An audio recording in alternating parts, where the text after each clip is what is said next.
This is a 2007 Toyota Sequoia. It seats 7, when this would have been a blessing for my family because we are a family of 7. So I purchased this in the great chip shortage of 2021. It's used, obviously, but we were happy with it and eager with it because we can fit the whole family in it.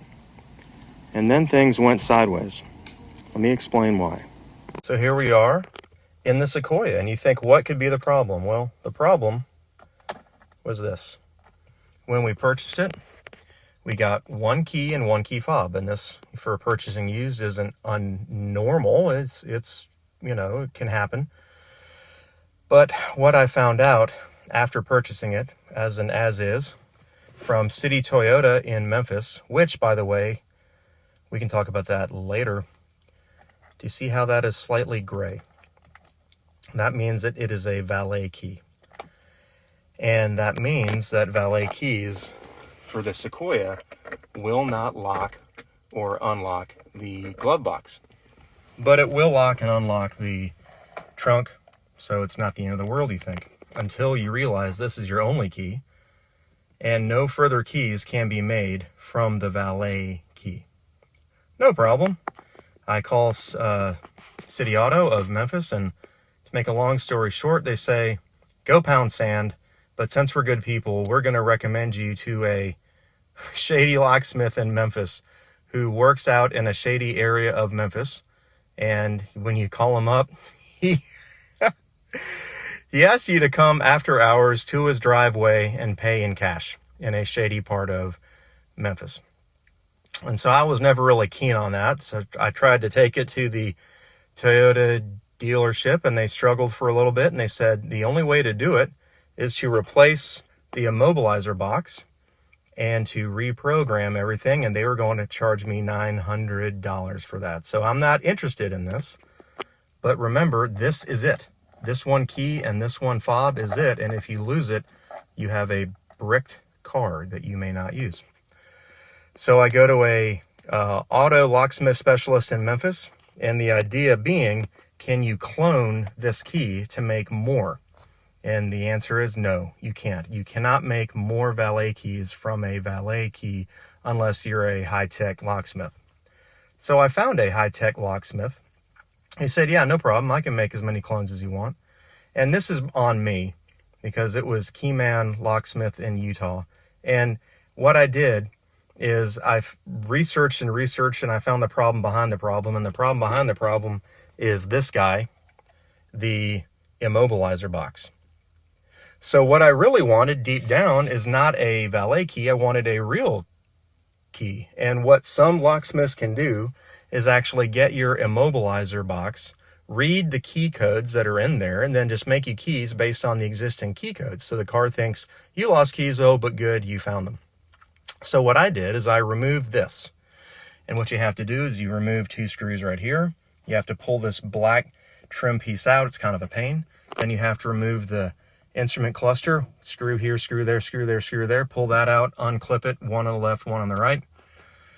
And then sitting kind of in this wall back here, there's a little wall in the dash.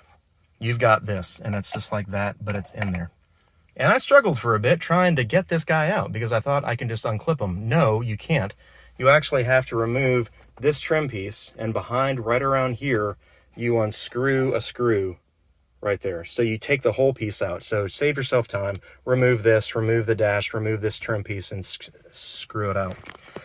So I thought I knew better than the locksmith, and I sent him the Immobilizer box so that he could read it and just cut me real keys. But again, this is where Toyota tries to screw you. As I later found out, this is a low current chipset. So if you try to read this box using a voltage of under 2 volts or greater than 2.2 volts, you either scramble it or erase it. This has been scrambled. Now, it may very well have been done before it ever got to Utah. Those are good guys, and I would recommend them to anybody. But the point is that this box is scrambled.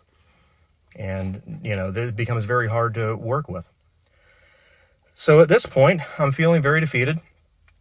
And then I find people that know this particular car, this particular box very specifically. There's one in Clinton, Tennessee, and he's fantastic. I'll put his contact information in the comments, as well as in Washington State. And they both said this, once it's scrambled, is horrendous to work on. You basically have to recode the whole thing in hex, but I'll do it for you for $600. I priced this part out, and you can buy it new right now in 2021 for around $330. So what I did is I bought a new one, and it's considered virgin. It has no keys installed in it at all. I got the key codes, and I made real keys. Now note, do you see how that's black? Black means real key, gray means valet. And also this will, since it's based on the key code, it'll lock and unlock the glove box. When this part came, after being lost in the mail, I installed it. Of course, you remove the negative ground on the battery. You install it, then you put in the negative ground, and then this just begins to flash. That security light begins to flash. There's a procedure to reprogram these keys.